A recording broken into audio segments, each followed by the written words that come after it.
PBH, ano yan? Saan napunta? Shooting! Kaya ka ba nakaganyan? Oo! Anong pelikula yan? Hindi malaman! Hindi Hide malaman? and seek! Mukhang action na action Romance! Ay, naku mga kabata, helmet na mainit ang ulo ko ngayon. Bakit na naman? Ito nga, di ba, March 5, Senate hearing para kay Pastor Kibbs. Oh, maraming nag-aabang, di ba? Ito na nga, nagpadala daw ng sulat yung abogado ni Pastor Kibbs sa tanggapan ni Senator Risa Ontiveros. Ay na nga, wala pa rin, medyo pa hindi talaga nag-appear. No show. No show talaga. Pero ito naman si Mr. Robin Padilla. Show na show. Hindi ko malaman kung saan ba at para saan ba yung pagiging senador mo. Nakakaloka mga kabatang helmet eh. Pero para sa kaalaman nyo, ito po yung mga videos, panoorin po natin. Friends, nagpadala nga po sa aking tanggapan ng sulat galing sa abogado ni Mr. Quiboloy stating, and I quote a short portion, compelling Pastor Quiboloy to appear before a committee that already pronounced him guilty would be violative of his constitutional right against self-incrimination and to be presumed innocent unless proven guilty, close quote.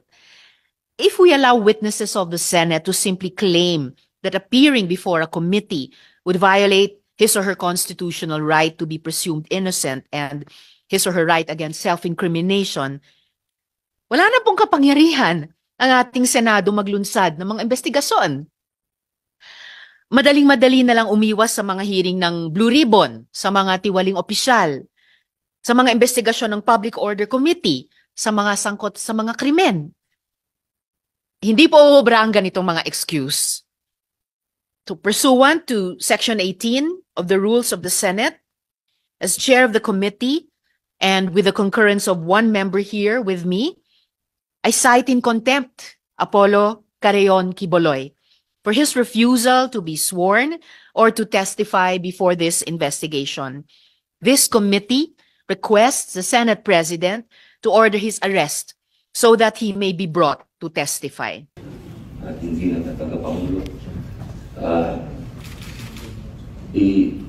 Pagpaumanhin niyo po ninyo aking pong pinututulan ang naging pasya na makontempt si Pastor Quiboloy.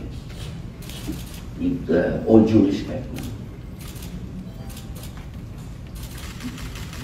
Well noted po ng Chair ang objection ni Sen. Robin sa ruling ng Chair holding Pastor Quiboloy in contempt. Meron naman po tayong gabay mula sa ating rules, Section 18. Ito po yung Rules of Procedure governing inquiries in aid of legislation. So yung Section 18 po tungkol sa contempt, nakalagay po doon, a majority of all the members of the committee may, however, reverse or modify the aforesaid order of contempt within 7 days. So, well noted. Sukran, Sen. Robin. Maraming salamat po din ng tagapangulo. At gusto ko lamang malaman ng mga panauhin natin at ng mga sumusubaybay po sa mga ganap na ito. Ang aking pong mga kadahilanan para humingi ng unang pagpapakumbaba at ang karapatan ng pag-object ang hindi pagsang-ayon. Napag-usapan po namin ito ng mahal na senadora na aking pong ginagalang, sinasagaduhan na palagi ang nagpupugay sa kanyang mga pinaglalaban. Ako po ay nagpapasalamat ulit sa inyo, mahal na ginang tagapangulo sa pagtanggap po ng aking objection. Maraming salamat po. At 7 araw po.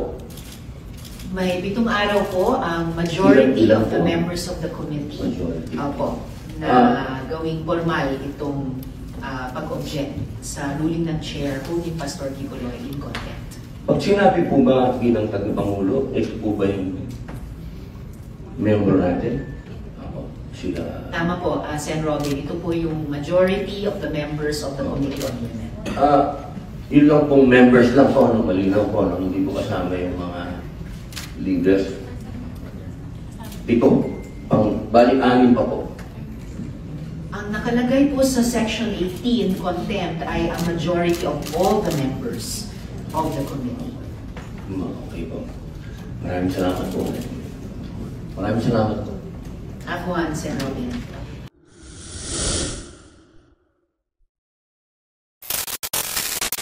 Ako, videographer, ayan na nga yung video. Grabe, no? At dahil nga sa hindi pagdalo nito si Pastor Gibbs, dahil wala pa naman nanalo sa kanyang bugtong-bugtong pakitong-kitong, magsa-cite in contempt na si Senator Risa para arestuhin na siya.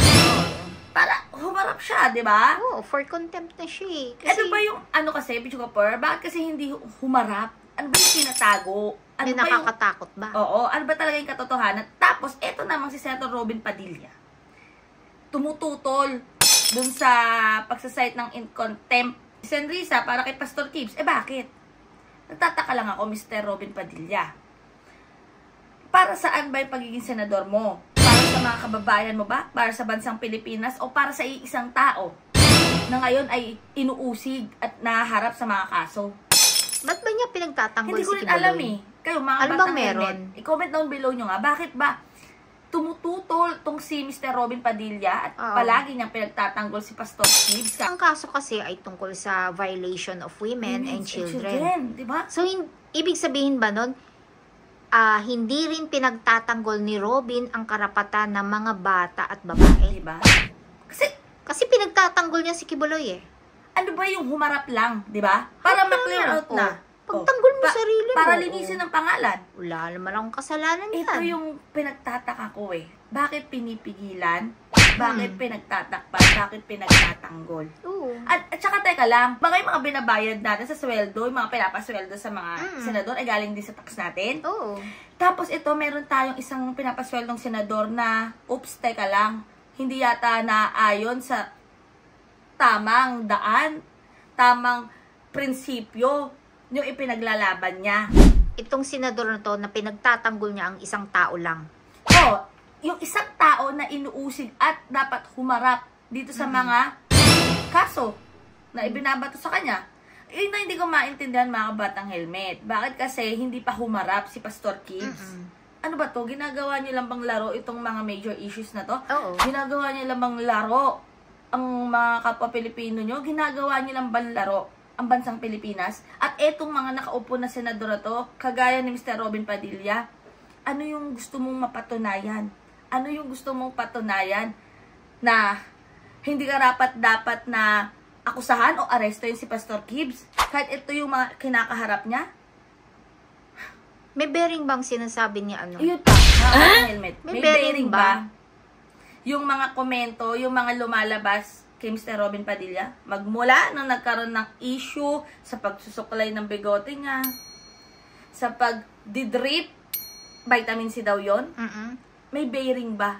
Itong mga major issues na to na talagang, alam mo, Bidjugapur, Sa una pa lang on the spot OJT kung anong sasabihin niya during the Senate hearing, okay lang ba yun sa inyo na bumoto sa kanya?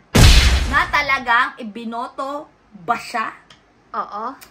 Marami Number naman one sigurado. senator yan Naku, Bidjugapur, malamang sa malamang talaga, may mga bumoto naman talaga kay Mr. Robin Padilla. Bilib na bilib. Oo, dahil artista, nakikita ko sa TV. O eto, sige, ngayon natin pag-usapan yan.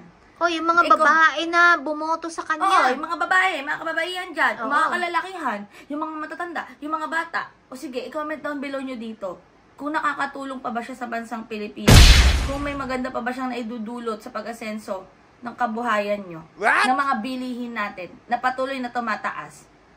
At ngayon, grabe, Bidjugapur. Kasi- Hindi ko makita talaga yung logic doon na bakit ka pumigil. Sige, karapatan mo yon.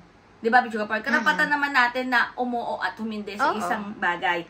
Pero, hindi mo ba makita yung greater value, yung greater effect nito, yung pinipili mo?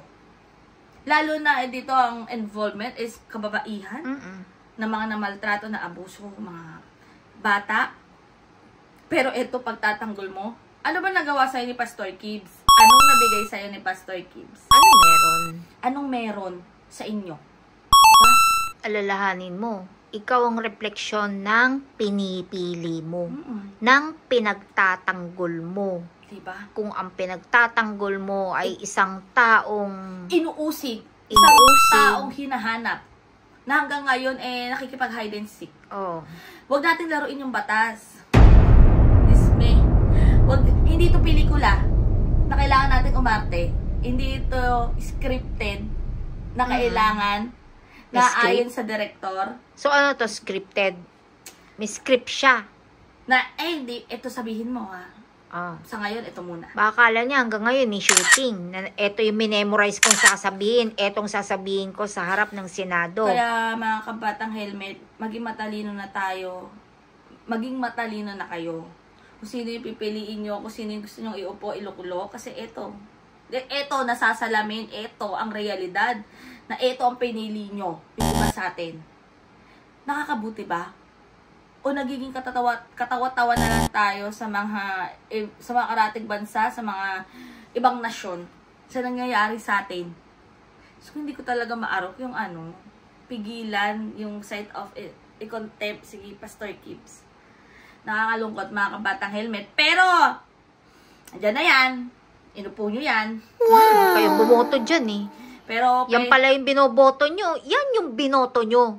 oo. Na Yan yun- yung gusto nyo kasi. Na yan tax na binabayad nyo. Diyan napupunta. Na wala kayong kamalay-malay, nagbabayad kayo ng tax, kayo nagpapasweldo Diyan dyan. napupunta. Oh. Doon sa mga Bichuga Pars, sasabihin na, wala naman akong binabayad ng tax. Meron. Bakit? Yung binibili mong noodles, yung binibili mong lugaw sa palengke, Binibili binibili mong mong bigas, itlog. binibili mong sigarilyo, binibili mong alak, lahat yan may VAT.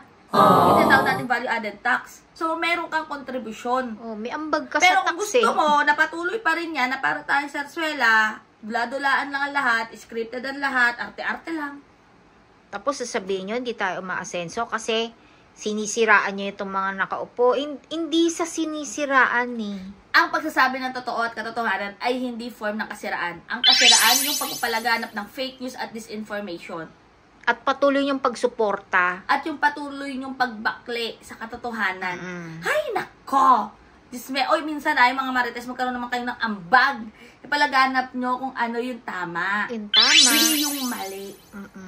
So nakita ko yung sa comment section, ay salute Mr. Robin Padilla. Ituloy mo lang, Sen Robin. Idolong Ang idol. alin. Ang Tapos alis. pag nakita mo yung mga account, it's all trolls. Lahat sila troll. So kayo, mga kababayan, papayag ba kayo na ang mabubuo sa bansang Pilipinas, ang maghahari dito, troll lang? Ito, yung bumabastos sa kababaihan. Yun ang gusto nila eh. Sige. Gusto nyo. Gusto nyo, isipin nyo, may mga nanay kayo, malamang, may nanay kayo. Bakit? Inire lang kayo ng bulkan? May kapatid kayong babae. Paano kung sa inyo nangyari? Sa ibang mga walang konsensya dyan, antayin nyo na lang yung balik. Diba? Pag kayo na nakaranas. So, ayan mga patang helmet, comment down below nyo kung ano masasabi nyo. Nakakaloka lang talaga kasi parang hindi natatakot yata sa ng batas si Pastor Kibbs, but masyado yatang matibay ang kanyang Kasi pundasyon. son of God daw siya eh. Appointed son of God. Paano pag si Lord na talaga yung gumalaw ng baso? Hindi natin alam ang mga ganap. Hindi nyo ba napapansin mga kabatang helmet? Araw-araw, may pasabog, may lumalabas, may sumisingaw.